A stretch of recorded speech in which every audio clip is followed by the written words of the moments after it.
আল্লাহ পাক বলবেন, কিয়ামতের দিন মুসিবতে ধরবেন, আগুনের কেসি দিয়া জিবলা কাটা হবে। এ বিশ্বাস হয় আগুনের কেসি দিয়া জিবলা কাটা হবে এবং প্রখরভাবে আপনার হিসাব নেওয়া হবে। আল্লাহকে ভয় করতে হবে। ফাত্তাকুল্লাহ ওয়া আতিউন, সূরা শুআরার মধ্যে আল্লাহ বলছে, আল্লাহকে ভয় করো, আল্লাহর আনুগত্য করো। Suddenly dead man is mortal and suddenly dead, মানুষ মরণশীল, হঠাৎ একদম মারা যাবে। কবে কখন আপনি আমি কেউ জানি না। কত যুবক, কত যুবতী চলে যেতেছে এই পৃথিবী থেকে বিদায় হইয়া। শোক পালন করি, 4 দিন পরে বিরিয়ানি খাওয়া ধুম পড়ে যায়, গোস ভাত খাওয়া ধুম পড়ে যায়, মিষ্টি খাওয়া ধুম পড়ে যায়। কার আগে কে খাইব?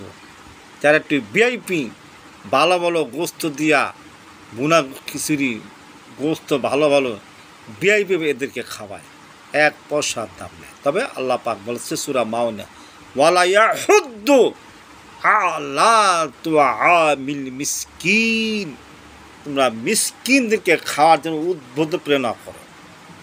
জমানা উল্টো হয়ে গেছে, মিসকিনদের ওগলায় নিচে বইতে, পানির নিচে, মাটির নিচে। আর যারা ভিআইপি ঘুষখোর, সুদখোর, মস্তান, চলডেন না মস্তান, ভয়ে থরথর এলাকা কাঁপে, তারে খাওয়ায় ভিআইপি পাবে। আল্লাহ বলছে, ইন্না বাদশা রব্বিকা স্বাধীন, নিশ্চয় আল্লাহ পাকনা বড় শক্ত, যখন ধরব ছাড়ব না। কুল্লু নাফসিন যায়কাতুল মউত, মৃত্যুর স্বাদ সবারই গ্রহণ করতে হবে। অতএব আমরা আজকে কোরআন ও হাদিস থেকে ছিটকে পড়ছি বলে আমরা কিছুতে অজ্ঞ। জায়গায় জায়গায় ওয়াজ মাহফিলে বাধা দিচ্ছে, ডিস্টার্ব করছে। কেন? এলেম সূরা ফাতিরের মধ্যে আল্লাহ বলছে, ইন্নামা ইয়াখশাল্লাহ মিন ইবাদিহিল উলামা, নিশ্চয় আলেমরা আল্লাহর ভয় পায়। আর তারা ডাইলের পানি খায়, কষ্ট করে লজিং থেকে, বোর্ডিং থেকে কোরআন হাদিস লেখাপড়া করছে একমাত্র আল্লাহর সন্তুষ্টির জন্য। আজকে আলেমরাও না থাকা দেশে কী অবস্থা হইতো? কে ইমামিতে করতো, কে খুতবাতে গিয়ে আসবে, কে জানাজা দিত, কে মিলাদ পড়ে তো। অতএব আসসালামু আলাইকুম ওয়া রাহমাতুল্লাহ, আসসালামু আলাইকুম ওয়া রাহমাতুল্লাহ। সালাম পেলে শেষ, ইমামের কোনো ভিড় নাই, ইমামত বাদশাহ, আর এলেমের তো জ্ঞানী। অতএব আমি স্পষ্ট ভাষা বলতে চাই, আল্লাহকে ভয় করুন। একমাত্র এই জন্য ভয় থাকতে হবে, কুল্লু নাফসিন যায়কাতুল মউত, মৃত্যুর স্বাদ সবার এক গ্রহণ করতে হবে। তখন কী জবাব দেবেন?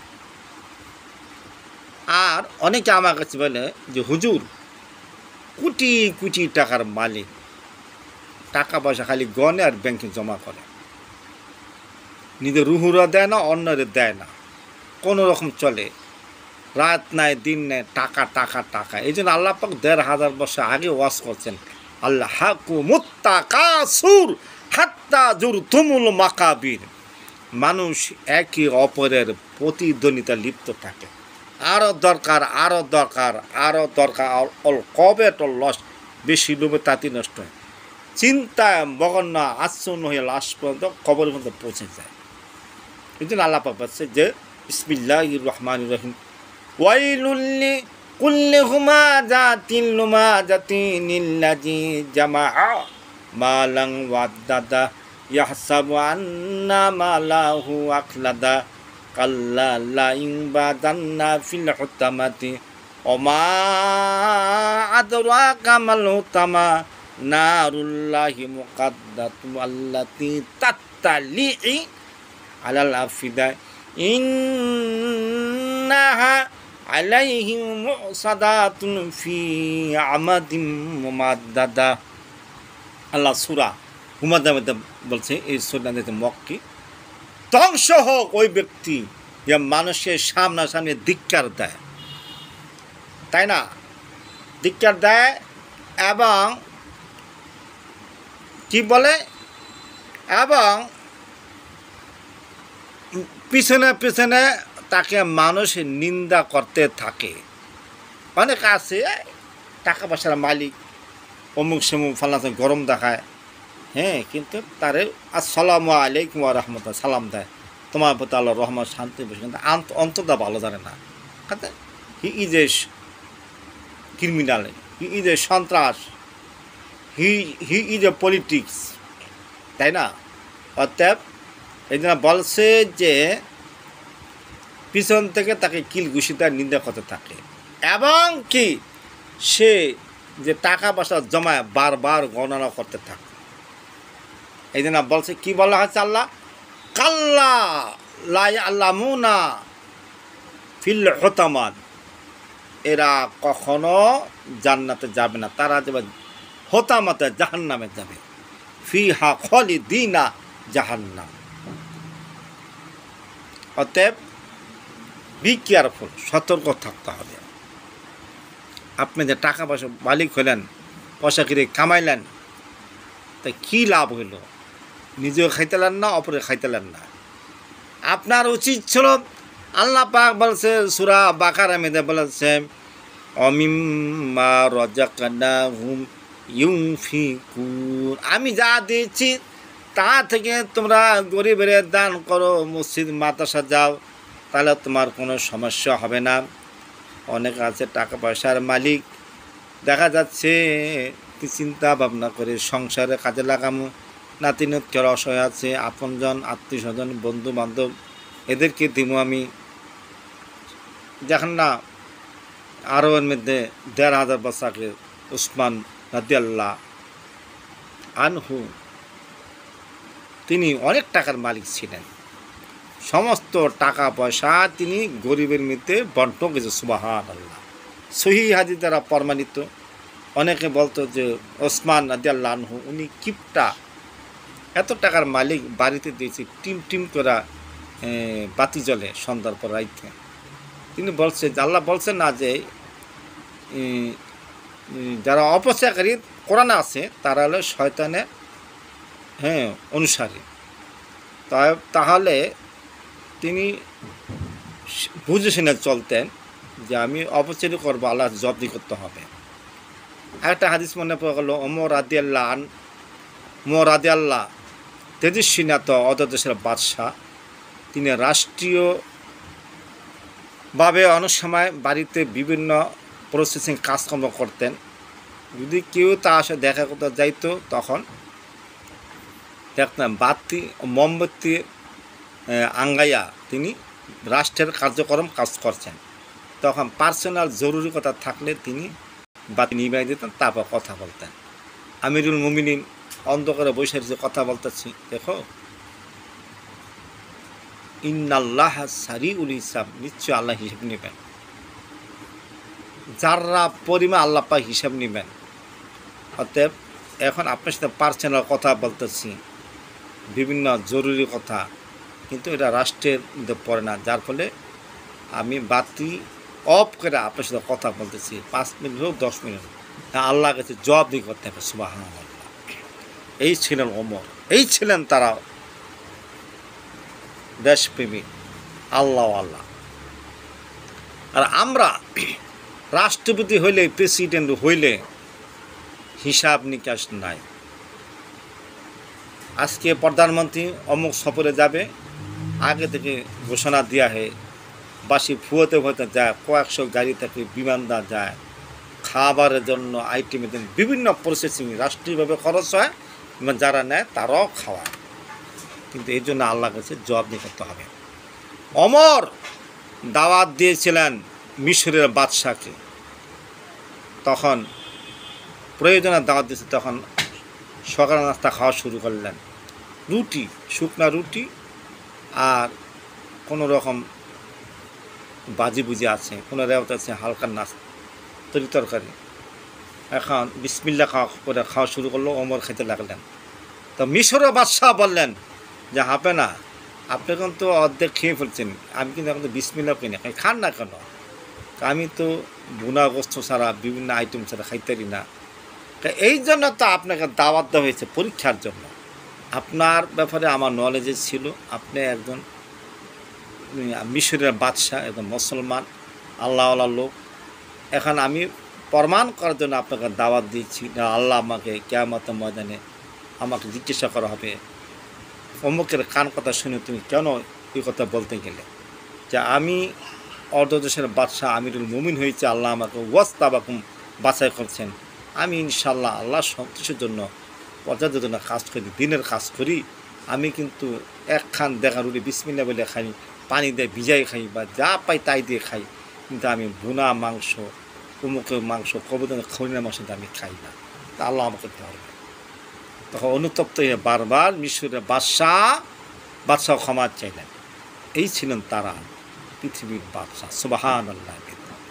আর আজকের জমানায় যারা ক্ষমতা পায়, আরে বাবারে 5 বছর দেশটারে এমনভাবে করে পায়তারা করে, 10 ভাগের 8 ভাগে তারা খায় বলে, 2 ভাগ দেয় গরিবের রাস্তাঘাটে বিভিন্ন খাতে। আমি চ্যালেঞ্জ দিয়ে বলতে চাই, বাংলাদেশ জামাতে ইসলামী ক্ষমতা আসলে ইনশাল্লাহ আমি মোহাম্মদ খান বলে গেলাম, যে বরাদ্দ হয়, যে বাজেট হয়, প্রত্যেকটা খাতে বরাদ্দ হবে। প্রত্যেকটা শিক্ষা খাতে, রাস্তাঘাটে, বিভিন্ন নির্মাণ খাতে, বিভিন্ন প্রসেসিং খাতে, সব খাতে এই বরাদ্দ হবে। প্রয়োজনে জামাতের যে রোকনরা আছে তারা 1 মাসে 2 মাসে বেতন দেওয়া দেয়। কেন দেয়? একমাত্র ইন্না সলাতি ওয়া নুসুকি ওয়া মাহইয়ায়া ওয়া মামাতি লিল্লাহি রাব্বিল আলামিন লা শারীকা লাহু ওয়া বিযালিকা ওয়া আনা আউয়ালুল মুসলিমিন। আল্লাহ বলছে আমার নামাজ, তারপর বলছে আমার এই জীবন, আমার এই মৃত্যু, যা কিছু বিসমিল্লাহি আল্লাহু আকবার, ইন্না সলাতি ওয়া নামাজ ওয়া নুসুকি আমার জীবন, ওয়া মামাতি আমার মৃত্যু, আল্লাহর রাস্তায় বিলীন করলাম। আমরা যখন রোকন হয়েছি তখন আমরা এই শপথ করে রোকন হয়েছি। অতএব আল্লাহর কোরআনের বাণী যে শপথ করে রোকন হইলাম, তারপর যদি উল্টা পাল্টা কাজ করি, সূরা নিসার 135 নম্বর আয়াত, ইন্নাল মুনাফিকিনা ফিদ দারকিল আসফালি মিনান নার, কিয়ামতের দিন, মুসিবতের দিন জাহান্নামের নিম্ন স্তরে মুনাফিকদের খাতের আপনার নাম লিখে জাহান্নাম নিক্ষেপ করা হবে। ফিহা খালিদিনা, জাহান্নাম চিরস্থায়ী জাহান্নাম নিক্ষেপ করা হবে। আমি তো আগে বলছি, আল্লাহ বলছি ইন্না বাদশা রব্বিকা লাশাদীদ, নিশ্চয় আল্লাহ পাকরা বড় শক্ত, যখন ধরব ছাড়ব না। আমি কখনো বিএনপির বদনাম খাই না, কারণ আমি মরহুম প্রেসিডেন্ট জিয়াউর রহমানকে ভালোবাসতাম। মিছিল করছি তার ছোটোবেলা, সাত্তার সাহেব যখন প্রেসিডেন্ট, তার পিছিয়ে পিছিয়ে দৌড়েছি। এবং খালেদা জিয়ার আমরা খুব ভালো জানি, দেশপ্রেমিক, দেশ থেকে কোথাও যায় নাই, অনেক কষ্ট করছেন। আওয়ামী লীগ সরকার তাকে বন্দি করে ছিল, তার লাইফটাকে বাদ করে দিচ্ছে।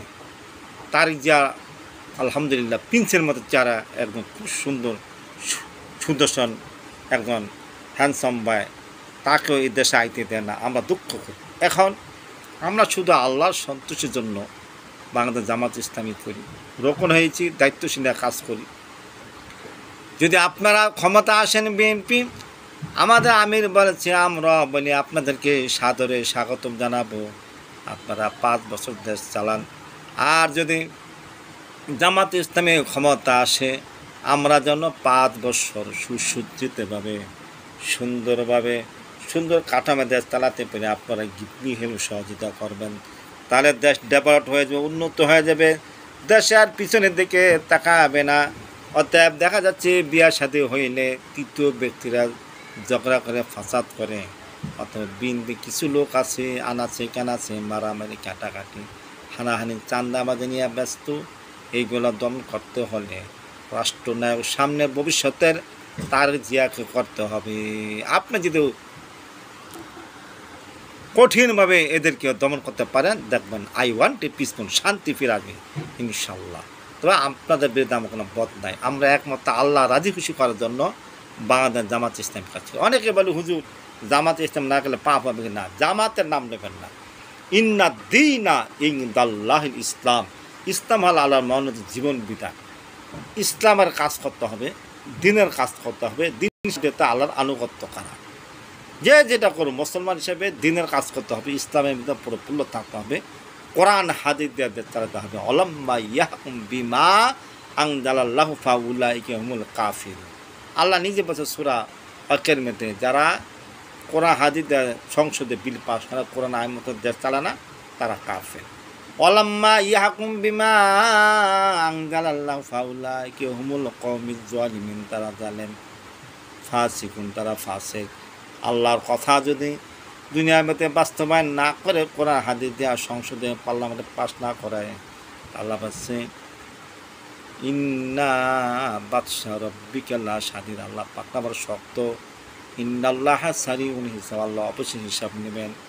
যাই হোক, ইউটিউবের মাধ্যমে, ফেসবুকের মাধ্যমে কোরআন ও হাদিস থেকে যতটুকু পারছি আপনাদের সঙ্গে আলোচনা করছি। ভুল হলে ক্ষমা করবেন, আমা আলাইনা ইল্লাল বালাগ।